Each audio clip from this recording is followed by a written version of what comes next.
How to upload audio to Google Drive. Uploading audio files to Google Drive is simple and can be done in a few steps.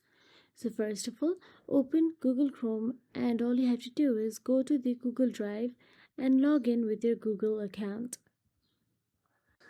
Now once in there, all you have to do is click the plus new button on the left sidebar, or you can also do double click and you will get to see new folder option available there. Simply tap on it. Now change this folder to audio.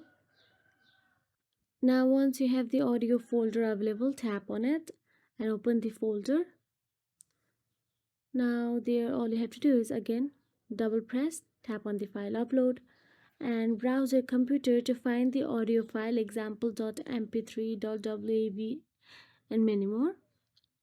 Now simply select the file and click open. The file will upload and appear in your drive.